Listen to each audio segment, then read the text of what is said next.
Hi there. So one of the questions I've received is how I went about getting testosterone. So I had the Marina coil fitted for seriously heavy bleeding, and that gives me my progesterone. I've used estrogel for my estrogen, and I use now Everil 100 patches.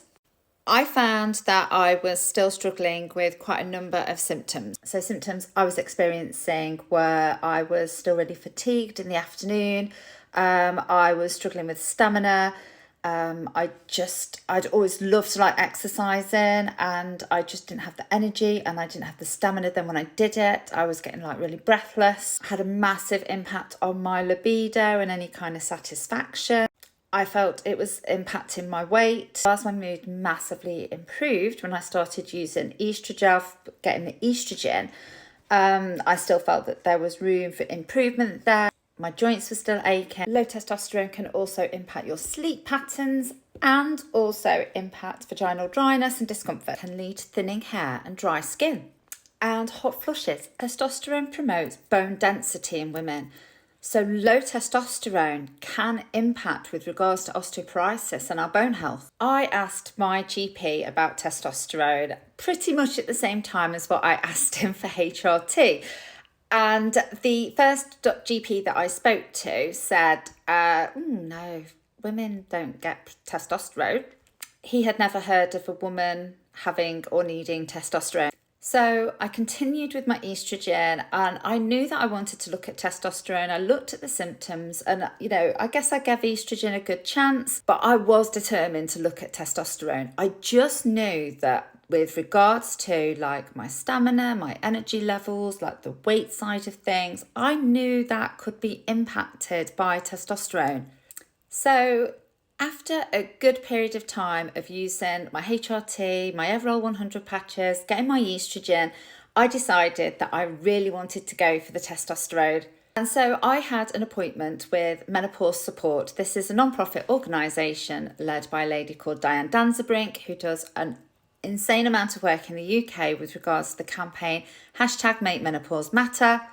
She has implemented so many amazing things. Go check her out for a start and make sure you sign the petition. I think it was about £75 to have an appointment and speak to the nurse about like my HRT.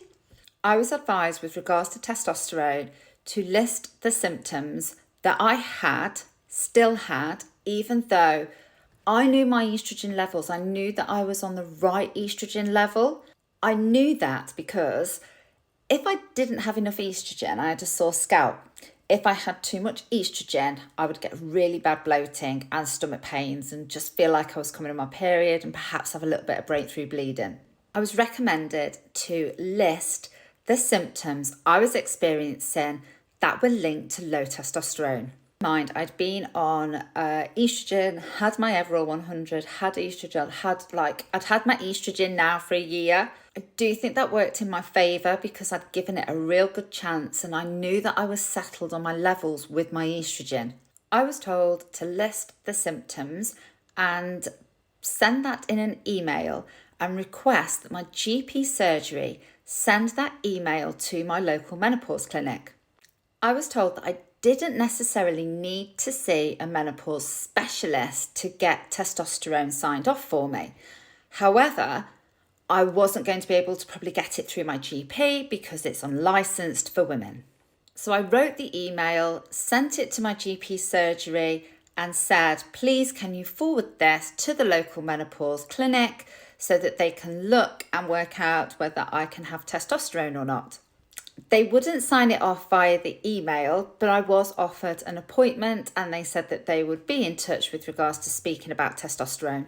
I then received an appointment to speak to a consultant. It was a gynecologist, so it wasn't a menopause clinic. On the phone to the consultant, I stated what my symptoms were, what I was using already, how that had helped me, that I was aware of the fact that testosterone was not licensed for women, but I knew my symptoms were due to low testosterone and therefore I wanted to add that in.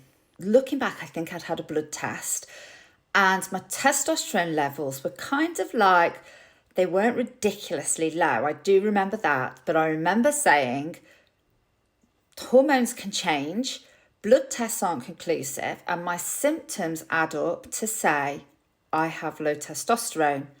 My estrogen is being sorted. I have that level sorted. So this is the only really thing it can be.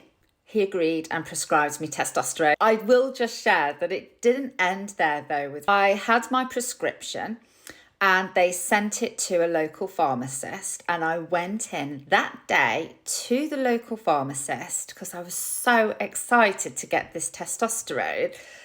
I went into the pharmacist and the male pharmacist came over and said to me, I think you've been prescribed testosterone incorrectly. I said, no, I haven't. I've just spoken to a consultant. My estrogen, I have my HRT. I have been prescribed testosterone because I have all of these symptoms. He wouldn't believe me. He said that he needed to ring and check with the consultant, despite the fact that the prescription was abundantly clear, to check that actually I was supposed to have testosterone. I wasn't very impressed, safe to say. He made the phone call, spoke to the consultant secretary, and was advised that I was to be given it. I've used it ever since and I love it.